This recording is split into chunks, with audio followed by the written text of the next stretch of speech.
New troubling information about the shocking decision by police to remain outside the school in Texas where a gunman had started shooting children and teachers. Tonight, a local sheriff is reiterating that is not the policy here.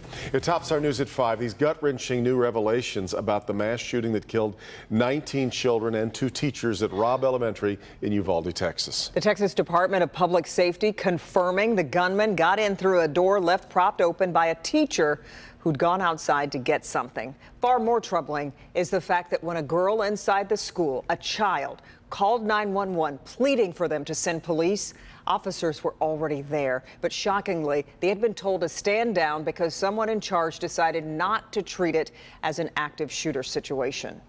The on-scene commander considered it a barricaded subject and that there was time and there were no more children at risk.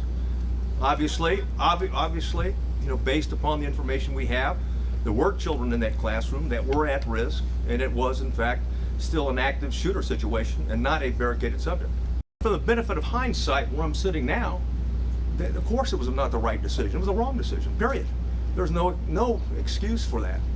But again, I wasn't there, but I'm just telling you, from what we know, we believe there should have been an entry at that as soon as you can. The decisions made by police in Uvalde are drastically different from what we saw at Oxford High School last fall. And tonight, the Oakland County Sheriff offering his perspective on what's happened here. Jason Colthorpe with more on what Mike Bouchard has to say. Jason. Yeah, and guys, he's certainly not holding back because of the bond all law enforcement share. It's more important to him to make sure when police get it wrong, especially in these situations, they say they got it wrong. Well, obviously, it brought everybody from Oxford and the whole community and region right back to that most terrible of days. The murders of 19 children and 2 teachers in a Texas classroom reopened the traumatic wound for many in Oakland County, including Sheriff Mike Bouchard. But what he found sickening, as he did in the Parkland school shooting, was how officers didn't immediately breach the school to neutralize the shooter. There's 2 professions that sign up and know they could be a target of a bullet: police and military.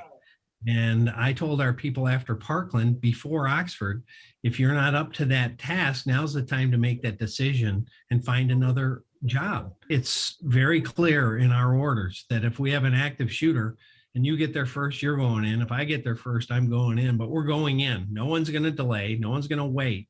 And if he's inside of a room, we're going to get in that room one way or another. And that includes running a patrol car into the building if we have to. In the case of Oxford, deputies arrived a few minutes after the first shots were fired and they went right in.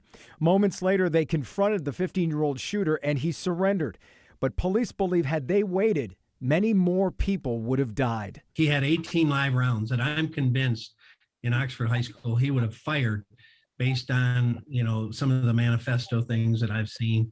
He was going to fire every bullet.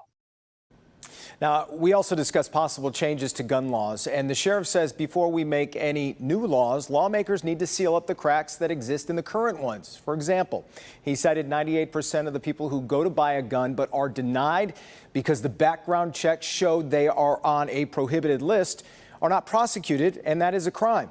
He also added it's about 7 million felons in the U.S. who haven't been added to the current background check list, which means they could go buy a gun tomorrow. Devin? Yeah. All right, Jason.